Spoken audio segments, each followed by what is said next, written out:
My sister threw boiling tea at my daughter during a fight. Mom said, "Your brat deserved it." Dad laughed, "It's not like she's dead." My parents defended my sister, while my daughter screamed in pain. So I made them beg. Hey Reddit, my name is Rachel, and until last fall, I genuinely believed I could survive anything if I just stayed quiet long enough. I thought family was supposed to protect you, especially when you're a single mom just trying to raise a kind little girl in a world that doesn't always reward kindness. But what happened in my parents' kitchen shattered every illusion I'd clung to. Please subscribe to our channel and tell us in comments from where you're watching this video. It was a chilly Sunday afternoon when we visited my parents' house for what was supposed to be a casual family lunch. My daughter, Lila, had just turned 7 the week before. She was shy, sweet, a little clumsy, and gentle to a fault. I dressed her in a little yellow cardigan and brought along a tray of cookies we baked together.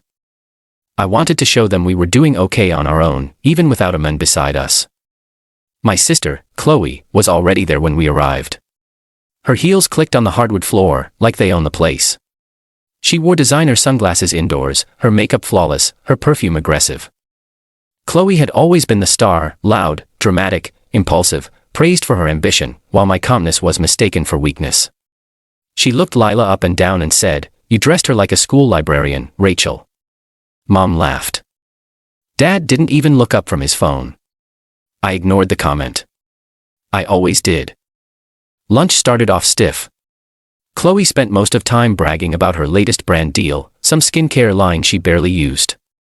She made digs at my stay-at-home vibe and suggested I should get back out there because, in her words, no man wants a woman who disappears into motherhood. I looked at my mom, silently asking for backup. She just refilled Chloe's wine glass. It wasn't until dessert that the real storm hit. Lila accidentally knocked over Chloe's teacup while trying to reach for the cookie tray. It happened in a blink. The cup tipped, tea spilled, and some drops splashed onto Chloe's cashmere sleeve. Barely lukewarm, mind you, but Chloe erupted like I'd never seen before. "Are you kidding me?" she screamed, leaping up. "You little brat." Lila froze, her eyes wide and terrified. "I'm sorry," she whispered, tears welling up. But Chloe wasn't finished. She stormed the counter, grabbed the fresh kettle Dad had just boiled, yanked it off the base, and without even thinking flung its contents toward the floor near Lila's feet. I gasped, Lila shrieked, and jumped back. Boiling tea splashed across the tile, thankfully missing her by inches. The floor hissed. I rushed forward, pulling Lila into my arms. Her socks were soaked, but her skin was safe. Barely. I turned, eyes blazing. "What is wrong with you? And do you know what my mother said?" "She didn't hit her, Rachel." "Don't be dramatic. Chloe's just passionate." I looked at my father. He muttered, "Should have kept the kids seated. No discipline anymore." That moment broke something in me. A silence stretched between us like a crack in the earth. Chloe rolled her eyes, sat down again, and poured herself more tea, like nothing had happened. Lila clung to me, crying. I checked her feet. No burns, just pink from fright.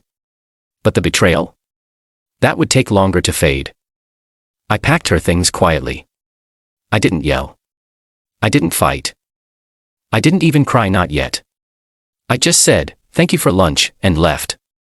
But as I buckled Lila into her seat, I looked back at that house. That house where I grew up learning that love was conditional, loyalty was selective, and my pain was always too inconvenient to acknowledge. That's when I decided they would never have access to me or my daughter again, not until they learned the meaning of consequences, and I would make sure Chloe understood exactly what passion without boundaries costs. 3 weeks passed. I didn't answer their texts. I ignored their missed calls. I left their birthday voicemail for Lila unheard. I wasn't going to pretend anymore. Meanwhile, I focused all my energy on Lila. She had nightmares for days after that Sunday. She'd cry in her sleep, mumbling, "Don't yell at me." I sat beside her bed every night and promised, "No one will hurt you again, I promise." But a promise means nothing if you don't act on it. Then something strange happened. One morning, I got an email from a lawyer. Apparently, my parents were working with Chloe to apply for guardianship over Lila, claiming I was mentally unstable and creating parental alienation by denying family contact. I stared at the screen, shaking. I almost threw my coffee cup across the room. They were trying to take my child. I called the lawyer's office myself, calmly pretending to be interested in resolving things quietly. That's when I learned it was Chloe's fiancé's firm. Oh, so it was personal. I knew Chloe. She was always obsessed with winning, but this was war. What she didn't know, I had already started preparing. The day we left their house, I'd taken Lila straight to a trauma therapist. Every session was documented. I kept receipts, medical records, screenshots of texts where my mom mocked my parenting and dad called me overly emotional. And then I played my ace. You see. What no one knew, not Chloe, not even my parents, was that I had once worked with a nonprofit that helped domestic abuse survivors. I'd learned the legal system inside out. I knew the power of evidence, and I knew exactly how to file an emergency protective order, especially one backed with professional testimony and a paper trail. But I didn't stop there. I had also saved copies of my parents' financial documents from when I used to do their taxes. My name was still attached to a family investment fund from years ago, a fund they'd forgotten I co-owned because they never thought I'd use it. I withdrew every dollar, legally, quietly. Then I called the retirement home they were on the wait list for and canceled their application, using my legal share of the fund to dissolve their financial eligibility. Chloe. I hit her where it hurt most. Remember that skincare brand she bragged about? I emailed them, anonymously, with video clips taken from that lunch, her screaming at child yelling, "Brat," the boiling water on the floor. Yes, I'd had my phone recording in my pocket the whole time, a reflex I'd picked up from working in legal aid. 2 weeks later, the brand cut ties with her. Her sponsorship dropped. Her online followers plummeted. One Reddit thread went viral. Is Chloe Carter actually abusive? Still, I didn't speak. I didn't show up. I let my silence roar. The final straw. My parents showed up at my doorstep. They didn't knock. They banged. Rachel. This has gone too far. Lila was at school. I opened the door, calm, collected, holding the legal restraining order in my hand. You are no longer allowed within 200 feet of me, or my child, I said. My father tried to push past me. We're your family. No, I said. You're their family, but you were never mine. He turned to Mom. Say something. She crossed her arms. Rachel. She didn't mean to hurt Lila. It's called being dramatic. I raised my voice for the first time in years. That's not drama. That's abuse, and you enabled it. They flinched. You watched her throw boiling liquid near a child and called it passion. You let her scream at a 7-year-old, and now you're angry I stood up for my daughter. They were speechless. You taught me that silence was survival, but I'm teaching my daughter that silence and cycles. We don't protect abusers here, even if they share our blood. Then I closed the door. That night, Lila and I danced barefoot in the kitchen. We ate cookies. We laughed. For the first time in years, I felt free, but I wasn't done yet. 3 months had passed. Lila was healing. She still had moments flinches when a voice raised or when someone moved too fast, but she was blooming again. She painted every day.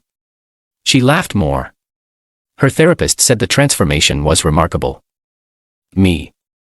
I was finally building something of my own. It started with a local community group for moms like me, women who had been gaslit by their families, dismissed by courts, or called dramatic protecting their children. We met once a week, then twice, then soon I had enough stories to realize. This wasn't just my story. It was happening everywhere. I wasn't alone. So, I built something bigger. With help from a former lawyer friend, I registered the Quiet Flame Project, a support network and legal fund for mothers escaping family-based emotional abuse. We got local coverage, then regional. A blogger picked it up. A viral TikTok creator interviewed me anonymously. The phrase from that clip spread everywhere. If they call her passionate, ask them why the child's still crying. Meanwhile, Chloe. She tried to pivot to being a healing coach online, but it didn't work. The brand partnerships were gone. Old DMs of her mocking fans leaked.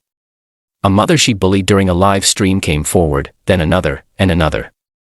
Eventually, her Instagram was wiped clean. She reached out to me once. An email with the "Let's end this war." I didn't reply. I didn't need to, because the final blow was already in motion. At my daughter's school's spring showcase, Lila stood on stage in front of hundreds of parents. She was reading a poem she'd written herself. I didn't know what it would be. She looked at the microphone, small hands shaking, and began. My family said I should be quiet, but quiet felt like drowning. My mom said speak louder. So I did, and the whole world started listening. When she finished, people stood and clapped. Some were crying. I was crying. In that moment, I didn't need revenge. I didn't need apologies or dramatic confessions, because I had the truth. And my daughter had her voice. As the crowd applauded, I looked to the back of the room, and there they were. My parents. Standing far behind, not clapping, not smiling, just watching. They weren't invited, but I wasn't surprised. They looked older now, diminished, outsiders in a world they once ruled through fear and control. And when Lila stepped off that stage and ran into my arms, full of light and safety and fire, I realized something. They'd lost. Not because I fought them, but because I didn't become them.